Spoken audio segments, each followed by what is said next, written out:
I'm 3 videos in now, and I've yet to actually talk about games. I mean, I've talked about games a lot, specific games, but I've yet to actually take the time to talk about games, if you follow my meaning. We should probably do something about that, eh? You see, I've been writing about video games for a long time now. I've been playing them even longer. Almost 4 decades.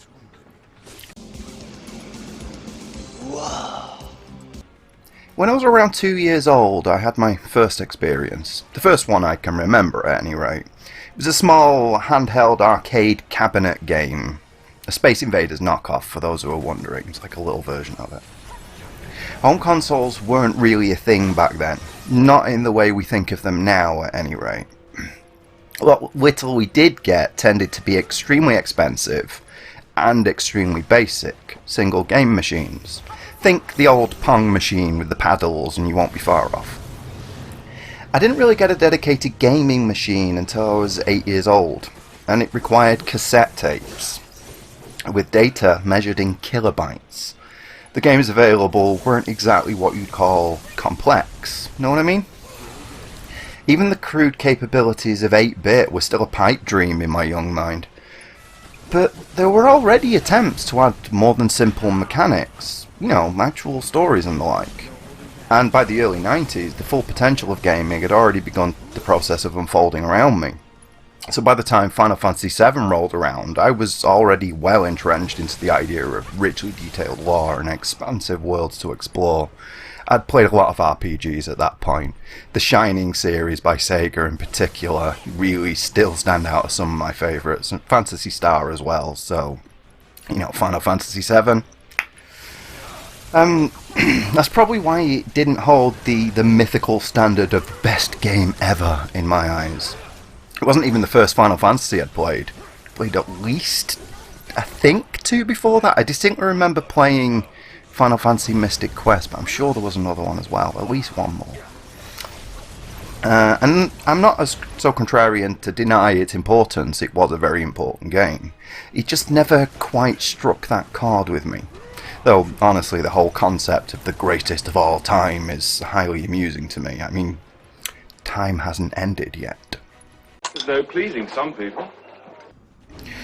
So what's all this about then? If I'm not going to be doing a deep personal dive into the games that moved me, the media that defined my life, why even make this video, any of these videos? It's actually a very good question, because it's something I see a lot, especially at the moment, with the idea of remakes so prominent in everyone's mind. Whilst we're on the subject, why are video game remakes so sought after?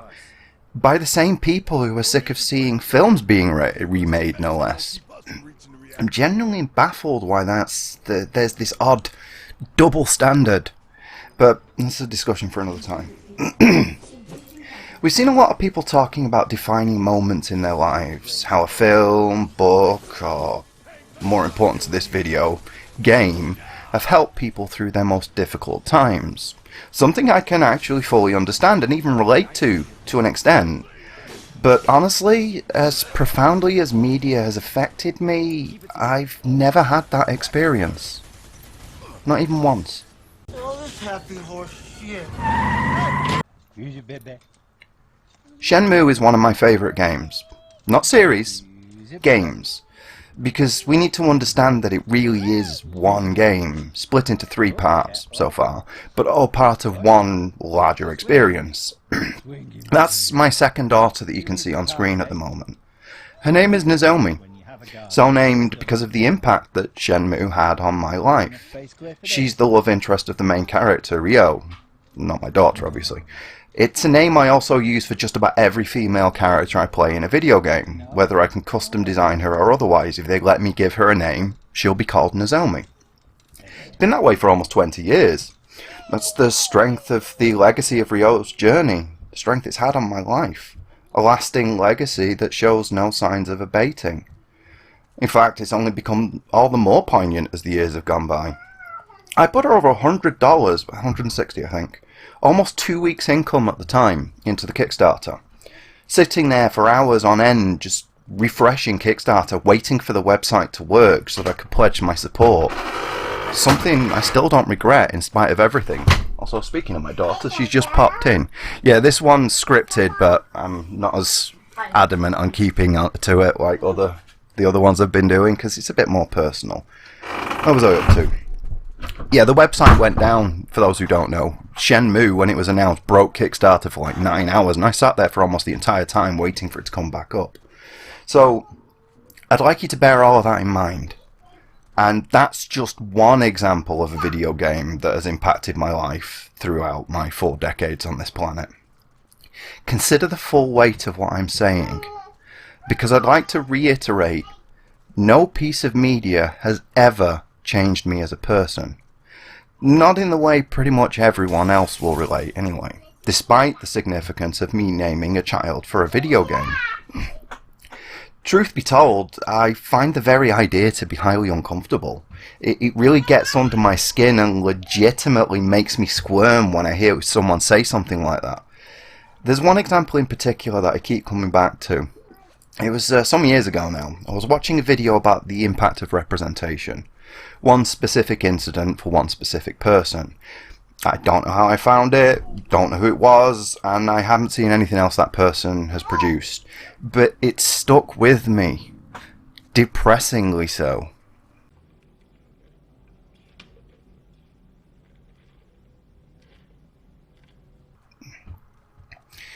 Now, I want to stress, I am in no way intending to throw any shade at this person. It is not at all my intention to shame them, or anyone, in any way. But it is a subject that I feel needs to be discussed. Hey, baby girl. Sorry about this. I don't really feel comfortable giving the full details of what went on in such a public space as this, in case this somehow gets back to them. But suffice it to say, the experience related was to do with how they felt they could not be who they really were until seeing someone like them. Like it somehow was not possible to... Like it was somehow not possible to be who and what they were until they saw it in a film. Saw someone like them in a film.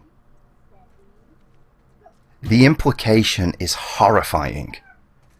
Truly horrifying. I hope everyone else can understand that. Again, though, I want to really stress this point.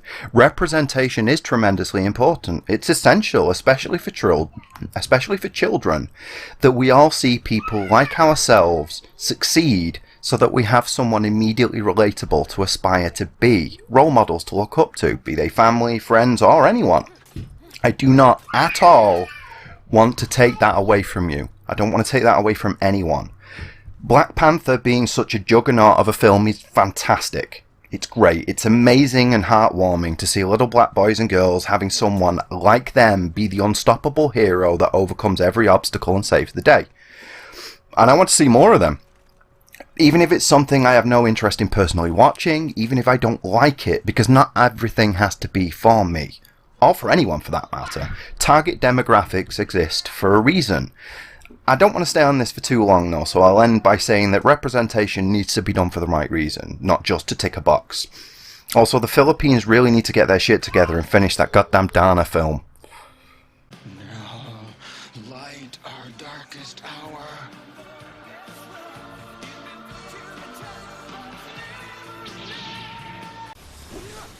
Anyway, video games.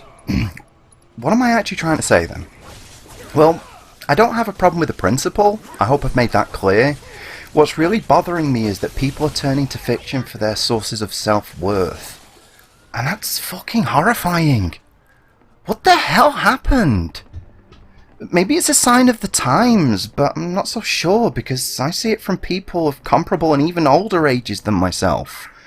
And I'm one of the most video game focused people you will ever meet. I've been uploading Let's Play videos for close to a decade, despite getting an average of 5 views per upload. If that. I've started this series of video critiques. I've named one of my children after a video game character. My older girl is named after a Norse goddess, for the record. I've been writing about video games and their significance in my life for decades. I've had times where I've had only 2 or 3 meals in a week to be able to afford one that was on the horizon. You don't do things like that if you're not committed. So why do I not have the deeply personal tale of life-changing events? Why do I not tell people why Final Fantasy VIII allowed me to truly come to terms with the insular, self-reflective person filled with self-doubt that I always was? And all I can say is, why would I? Why does anyone? Why does anyone need something outside of themselves to validate their existence? I find it especially baffling when someone talks about how a piece of media allowed them to come to terms with self-validation. Can we not all see how much of an oxymoron that is? I used to read psychology textbooks for fun when I was a teenager. I studied it a little in college. I'm nothing more than a moderately competent amateur, don't get me wrong, at best. But I understand the mechanism. I get the psychological and evolutionary advantage of hero worship. I fully accept that it's a powerful tool that allowed the species to survive, thrive, and dominate on this insignificant little rock we call home. But I just don't get it. I don't understand. Does that make any sense? Even the books I wrote haven't affected my life in any meaningful way. There haven't been any lessons I've learned from the creative process that have evolved me as a person. As a writer, sure, but not at the core of who and what I am. So why is it like that for seemingly everyone else? And why does it bother me so much? Well, it's because I am who I am, because I'm me. You know, I am who I am. Do you understand? I see so much of this shit in people's bios on things like Twitter and Facebook and shit like that. A list of descriptors about what a person is. I'm a gamer, I'm a dad, I'm an activist, whatever the fuck. Reams and reams of text about the music they listen to, the TV shows they watch, increasingly ended with an "and so on," like that's the most natural explanation of anything. I see so much tribalism over truly fucking asinine things. Like, which goddamn anime is your favourite? People building their entire life around this one arbitrary piece of popcorn fodder. Like it's their sole purpose for existing. And it fucking appalls me. Not the people. Not because I think there's something wrong with them or their tastes. Let people like what they want to like. Good or bad. Even their priorities. But because we've come to such a dystopic society in the first place. We have people outright denying science by screaming that other people are denying science because of their choice of consumed media, or choosing the media they consume because of their socio-political in-group, or choosing their socio-political in-group because they need something desperately to belong to, accepting increasingly divisive and destructive elements of their chosen camp because they have a fear of being ostracized from it. What is the matter with you people?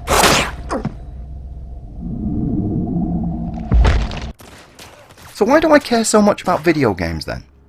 Well, because they can have profound impacts on our lives, mine included, and I'm aware of how diametrically opposed that may seem to everything I've been saying up to this point.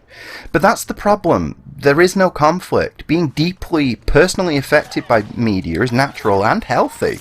It allows us to experience things we haven't considered before, couldn't ever possibly have first-hand experience with, shouldn't ever have first-hand experience with. I used Soul Reaver as my password for everything for more than a decade because of how much I love that game and the Legacy of Kain series as a whole. I wrote an article for Pixel Judge about how important hope is in the franchise and how much it can affect us as players when we take the time to really digest it all. Because media is immensely powerful as a tool for learning, especially fiction, because it allows us to learn whilst enjoying something without even realizing we're actually learning something. And video games can do this in a way no other medium can, because of how intensely personal the experiences are. When we relate the events of a film, TV show, or book, or whatever, we talk about the characters, about what they did, about how they overcame the challenges they faced. But when it comes to video games, I almost missed that jump. I defeated that tough boss, and I confronted the person who killed my father. I don't want to take that away from anyone, because I'm exactly the same. It's natural, it's healthy to put ourselves so intimately into the mind of another person like that. Empathy is an essential part of building and maintaining a successful, prosperous, and inclusive society. But there has to be a cut-off point. There has to be a line we reach where we see the distinction between fantasy and reality.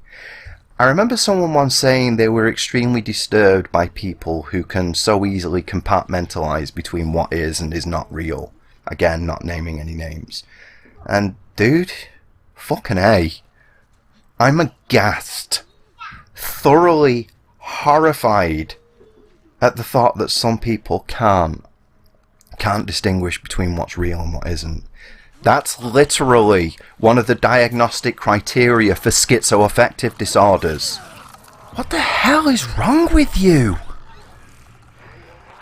What I'm really trying to say is that media, video games in particular, they're great. It's great. I'm truly gladdened that we have such powerful sources of inspiration and enlightenment. But don't lose yourself in the process. Take the lessons, the messages and whatever else from your entertainment of choice. Take them on board and build them into your worldview, especially if it's something that you disagree with. It's always good to consider and truly understand opposing viewpoints, but don't lose yourself in the process. Stop letting anything outside of you shape who you are as a person. Affect and influence, but not control. You need to be comfortable in yourself first, which is easier said than done, absolutely, but it has to come from you, because otherwise it isn't you. It's just something you've latched onto as a substitute for being the best version of you that you can be. Don't let the media influence you. You influence it, or more accurately, you influence the influence it has over you. You take it into you and make it part of yourself. In your way, rather than it making you into something else. Strike me down with all of your hatred, and your journey towards the dark side will be complete. I'm not ignorant, not remotely ignorant of the delicious irony of me ostensibly espousing a life-changing message of my own. I'm real big on irony, me. Whilst being so critical of taking it from somewhere else. And hell, maybe I'm completely wrong. I don't have all the answers. I'm just some middle-aged artist making pretentious, self-indulgent, rambling videos about fancifully arranged sequences of ones and zeros. You should pay as much or as little attention to me as you feel is appropriate, because that's what really matters to you at the end of the day, or at least it should, being who you are. And if you want to take that from a video game, who am I to say otherwise? I just like to talk about games, and how powerfully they can affect our lives, whether it's good or ill. It's impossible to deny that they absolutely can, and will continue to do so. My next, more traditional video critique is still underway and planned to be finished by the first Saturday of next month. This was just a short side project that came into my head as I was getting ready to sleep a few days ago. But it's something I wanted to throw out into the ether all the same. If you like what I'm doing here, or don't, let me know in the gubbins. I'd want to hear from people who don't like what I'm doing. I want criticism. That's how you improve, by taking on board critiques. That's why I'm doing critiques myself. And if you'd like to indulge me in my propensity for beer and, pay my bills and shit, I have a Patreon. Any support would be welcome, though I'm going to continue doing this, so it's not really necessary, but very much appreciated if you do. Those Transformers Siege toys won't buy themselves, you know. So, until next time, thank you for watching.